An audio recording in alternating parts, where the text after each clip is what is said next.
Hank. You all know him well. And if you don't, you are very, very behind, my friend. Go watch this video, and then this one if that's the case. But for everyone else who's been waiting, today is the day. Today we not only bring back Hank, the hybrid that started the war, but also make him better in every aspect. Along with that, we will go into depth on his new genome, his new abilities, and explain just how deadly his new form is. All of this will be achieved using real-world science. Along with that, we will discuss how he will dominate his new environment and how he is now truly a competition for the Indom 2.0. So, ladies and gentlemen, welcome to Goji Center. Grab a snack, as today we're happy to welcome back the one that caused the hybrid war. Say hello to Hank 2.0.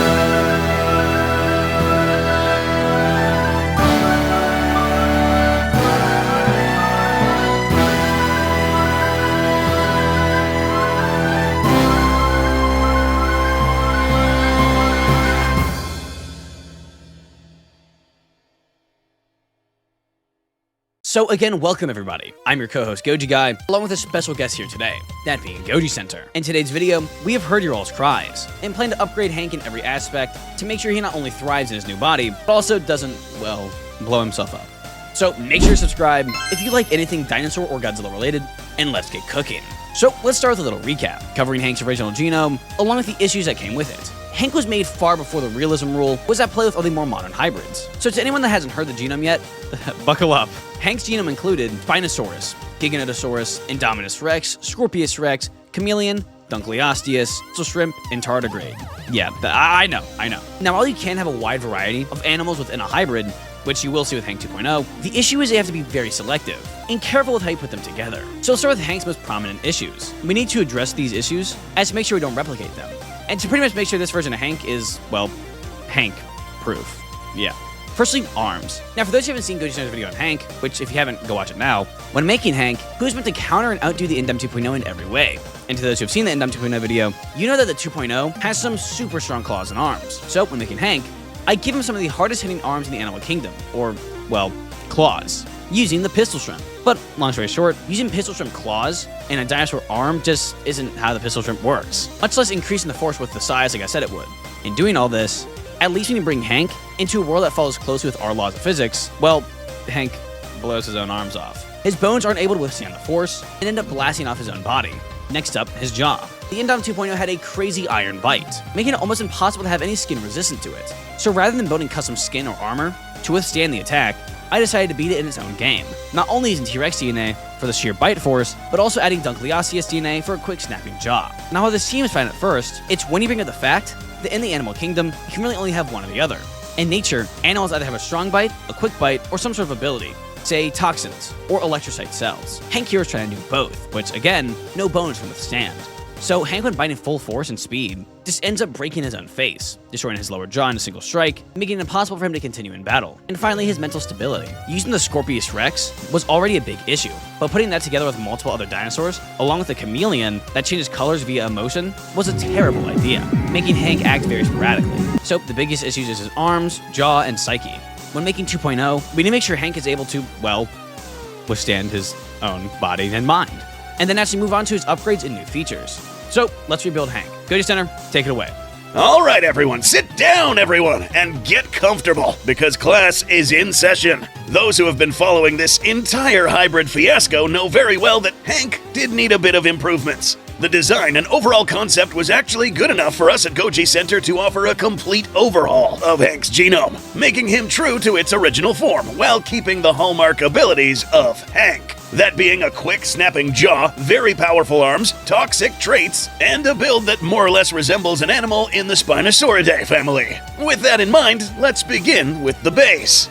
Since Jurassic Park animals are fair game in this scenario, we will keep the original base animal, the Spinosaurus seen in Jurassic Park 3 and Camp Cretaceous. Goji Guy's decision to select this animal actually was a pretty good idea. To its merit, this animal proved to be a pretty good combatant, grappler, and an adept swimmer. There are things we could take from its real counterpart, the Spinosaurus aegyptiacus, that could actually enhance the base build of this animal without compromising congruity. One aspect of the real-life Spinosaurus that was not present in the JP3 version was the unique foot anatomy. Spinosaurus was one of those very few cases where theropods would walk on all 4 digits, with almost certainly having webbing between them, improving swimming and increasing stability when standing on mucky terrain.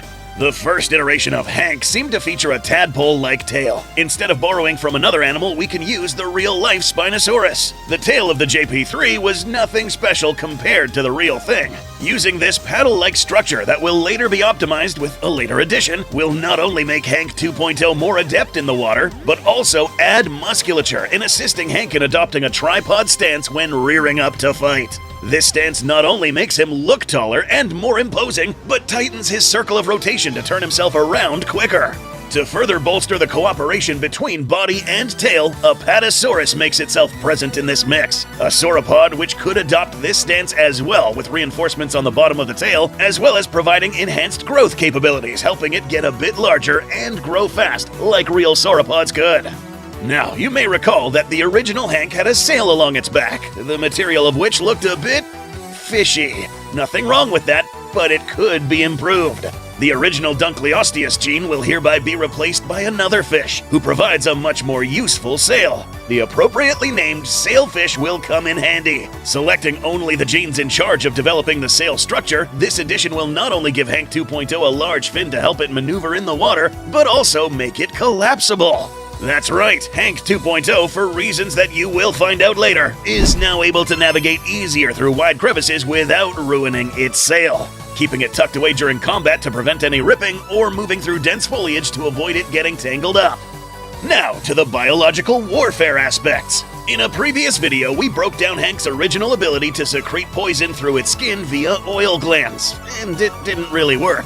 To fix this problem, we will use 2 animals, a modern-day dinosaur and one aquatic fish, to make this the instigator of the worst acid trip ever. Venom is when you bite someone and they get sick. Poison is when something bites you and you get sick. But there are ways to be poisonous without risking injury. You just need ways to deliver the poison in ways that don't hurt yourself. And there are several means, one of which would be present in one of the only known toxic dinosaurs. That's right, here is a hooded pitohui, a curious-looking bird from New Guinea that is loaded with a cocktail of toxins spread across the body tissue and even on its skin and feathers. The fact that this bird is alive and functional means that the bird itself has to be resistant to a wide range of toxins, as they can, in some cases, be more toxic than poison dart frogs. Now, admittedly, these toxins come from stuff that they eat. They don't just excrete poison out of nowhere. What we really need from this bird is the ability to excrete toxins through its skin onto the quills, which will be present on Hank 2.0. The source of this toxicity and the ability to process this poison will come from the Sarpa salpa, reported to cause hallucinations and debilitation like LSD when bitten into. Like the pitohui, this fish itself isn't poisonous, but it comes from algae it eats. This internal physiology and the bird's ability to then allocate these toxins on skin and quills will be useful for Hank. Now, most animals that take a bite of and eat a chunk of Hank will likely begin to hallucinate and act a bit off. And as we'll get into this later, this version of Hank would actually be an omnivore and spend a lot of time in riverways, meaning that there will be lots of algae to snack on and convert to said toxins. Given the sheer volume of toxins involved, Hank might even taint some water formations, causing anyone to drink this affected water to suffer from the effects. That is, if Hank remains submerged long enough in stagnant water. One of the big problems with the original version of Hank was the bite. With tooth and jaw, the 3 methods of attack are the following: slash and rend, like a shark; clamp and crush, like a T-Rex; or snap and engulf, like the Dunkleosteus. Hank's problem was that the creators tried to make this animal do all 3 things at once, resulting in catastrophe. Our goal, Hank's Bite, is to make something that works differently than the Indom 2.0 to allow Hank to confront and defeat different types of opponents, some of which the Indom 2.0 might have trouble with. Hank's jaws will combine aspects of Giganotosaurus on top of the already existing Spinosaurus. Now, while neither of these carnosaurs had the same biting pressure of a T-Rex, neither of these bite forces were at all weak, with plenty of evidence that these could shatter bone and cut deep into the skeleton itself. To better blend these two forces without compromising any of the teeth, the Giga comes equipped with an enlarged chin, which helps the Giga withstand the torque, snapping the jaws down rapidly like those of a bear trap. This feature will prevent Hank 2.0 from smashing its own face like last time. So far, Hank's tooth arrangement looks like this. Spinosaur-like teeth on the front of the jaw to grasp and stab into a target. In the latter part, we have the serrated Giga-like teeth to act like a homicidal hacksaw to shred flesh and bone. These may not crush as well as its partner, but will certainly get the job done, and is likely to inflict more bloody wounds, enabling easier tracking of any prey that escaped. The armored plating on top of the head of the Giganotosaurus will reinforce the cranium to act as a real bludgeon in the midst of battle, and keeping that pointy crest influenced by the marine sailfish element. We aren't quite done yet with the teeth. The original Hank did have quite the distinct look, and to not deprive it from the joys of biting extra hard into a victim, Thylacoleo makes itself present into this mix by providing two sets of enlarged blade-like incisors, which further bolster the Spinosaurus' insane gripping ability at the front of the jaw. Pairing those blade-like tusks on the front of the jaw with the rapid snaps and sturdy skull from the two carnosaurs, and you have a good recipe for rapid stabbing and slicing into whatever Hank starts biting into, bypassing armor or dermal tissue to hit the blood vessels underneath more effectively. Another big problem that OG Hank had that ultimately contributed to its ruin was the foolish use of the pistol shrimp arm mechanic. If you remember, this sort of impact is only viable underwater, and if somehow this was possible up here on land, then, well, you wouldn't have an arm left. To allow Hank to have a hell of a haymaker, we will resort to some of the extinct mega mammals, whose living relatives include tree sloths, anteaters, and armadillos. Hank's arms will be anatomically similar to Lestodon. This was one of the largest of the ground sloths, with the big ones reaching the size of elephants. We'll take the Olchronon, or elbow spike, which acts as a force multiplier, and the arm attachments across the deltoid tuberosity. If you take a look at these lower arm bones like the ulna and radius, you'll notice that they are extremely robust and sturdy enough to withstand a lot of force. Add the very strong grip that these animals have, and you have an animal that can hold and slap a lesser animal's face right off. With what claws, you might ask? Well, we'll go back to our ground sloth in a bit in order to bring back the Thylacoleo. They also contribute here, thanks to its very pronounced thumb claw with a great range of motion to act as a grappling device. Even the Apatosaurus contribution adds to this, as it's one of the many types of sauropods that actually did bear an enlarged talon on their thumb, which it certainly used. More congruity, and even better thumb claw. One extra asset that we can graft on with the benefit of precision gene editing that allows Hank to secrete toxic oil from the quills is the Komodo dragon's iron-enriched teeth. Not only do they also have an impressive set of claws to complement the sloth and thylo, but this could provide slight iron enrichment as well as keratin reinforcement. Reptiles have a different type of keratin than mammals. Known as beta-keratin, this material is stronger than the alpha-keratin mammals have and will further strengthen these claws. Thalassochnus is our contributor not only for the arm bone composition, but also different parts of the skeleton. A decent-sized sloth, but it's the hardware built on for its lifestyle that we are after. This sloth was amphibious to the point of comfortably making journeys out to sea. Riverways, open water, lakes were all fair game to explore, armed enough to fend off attacks from oceanic predators like sharks and whales. To do this, a flexible spine, which will help greatly with swimming and maneuvering underwater when it paddles its thick tail side to side. It also has extremely dense bones, which will serve as a ballast to help it sink underwater and possibly even walk on the riverbeds. Balancing out any buoyancy from the theropod air sacs inside the body, Hank is now a very adept diver. You may have noticed that we haven't talked about armor yet. We'll be taking the attributes from the Komodo dragon and, believe it or not, the sloth. Using these will prevent Hank from being too armored to the point where it can't move comfortably. The scales of the Komodo dragon are different from those of a crocodile. Crocodiles have scutes, hardened plates of keratin. Lizard scales are formed from the uppermost layers of skin tissue with a bony component, like tiny osteoderms developing as they age. So, in our case, Hank, as he grows up to adulthood, will slowly but surely develop stronger armor as he matures. To further reinforce parts of the armor and to not leave Hank with just scales, Lestodon comes in handy once more.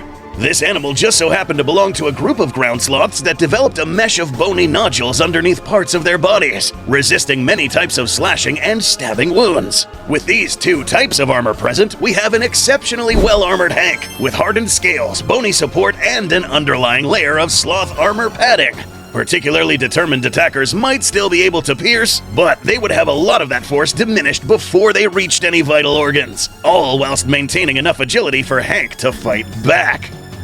The final part of this hybrid anatomy to discuss is the brain. And since we're planning for this creature to collaborate with Indom 2.0 in a special experiment, we'll have both of these have a common denominator when it comes to brain composition: the chimpanzee. This brain needs no further introduction. Collaborative enough to formulate strategy with members of its own kind, and aggressive instincts on par with some of the most violent animals on Earth. For this experiment, both an Indom 2.0 and Hank 2.0 will be raised together in captivity, well-fed so that they may not turn on each other, and encouraged to collaborate as they mature. More details on this will be revealed on our channel at a future date. But now that we wrapped up this section, we are happy to present Hank Resurgence. Name meaning Hank the Risen, a more powerful and functional hybrid, designed to complement the Indom 2.0 in their future task to take over Skull Island.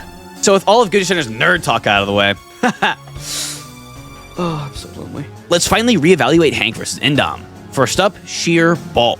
Hank 2.0 is huge. Some would even say massive. His sheer size, along with his long arms, while not as defined as the Indom's muscles, would be like putting a bodybuilder up against a powerlifter. Think C-Bump versus Eddie Hall. Hank's sheer volume and weight would act like a snowplow. If he charges into Indom 2.0, while there would be a struggle at first, Hank would quickly overpower his foe, and it would honestly just be the best for Indom to just let it happen. As if she bites or slashes at him, she'll get those nasty neurotoxins right in her mouth. Secondly, just wading in water. If Hank stays in a body of water long enough, his toxins would seep into the water itself, and if when Indom needs to come get a sip, she would start to have an insane acid trip. Now, whether or not this kills her, this does put her at a huge disadvantage, allowing Hank to quickly swoop in and do what the Moza did to her predecessor. And if you're worried this trap would work in Indom, as she'd of course see all the dead animals around, you have to keep in mind, Hank is smart. He would either remove them from the surrounding area, or just drag their bodies down to the water and eat them later. Another cool way Hank could take down the Indom is back to his roots, his jaw. Now, while not having a bite as strong as the Indom's, Hank once again has a faster bite though, being able to cause a lot of bleeding in a short amount of time. That, along with its wicked toxins, would ensure temporary paralysis. And there is one other tactic, but we'll save that for another video. So to answer the question is hard. A battle between these two would be close and fierce. Now, while I am of course biased to Hank, putting the bias aside, it's a close 50-50. There are ways for either of them to take each other out. It really just depends on their own environment and who gets the jump. If the Indom ambushes Hank, Hank could hold his own, but I feel he would go down. If Hank plows into the Indom and manhandles her, he could take the win. There are ways for either of these beasts to take each other out. But overall, Hank 2.0 is a massive upgrade, having a retractable sail, huge arms, long claws, a deadly bite, and all of that paired with his sheer size and poisons and hallucinogenics. Yeah, no dinosaurs can have a good time fighting this monstrosity. But let me know what you think in the comments. Do you think the new Hank could beat the Indom 2.0? Let us know. But as always, everybody, keep collecting. Goji Guy, out. See ya. So, do we have an agreement? We get your research, you get ours. Checks out with us. All right, well, just sign here and then Hank's cells are all yours. Pleasure doing business with you. Same to you. Though, we're still a little upset about you killing our first hybrids, but I'm sure soon enough you'll make up for it. Well, they were a threat. You know how this business works. Oh, and one last question. Yes? That fish you made? Ah, yeah, Vex. Well, I've seen the supposed rumors that she's missing, but I know that's a lie. Where is she? Well, I suppose you should know, since you are our partners now. Too many smaller companies were sending hybrids to fight her, so we released her siblings to help. Ah, I see. But you didn't answer. Where is she? Well, if you must know, Vex has now entered the Baltic Sea.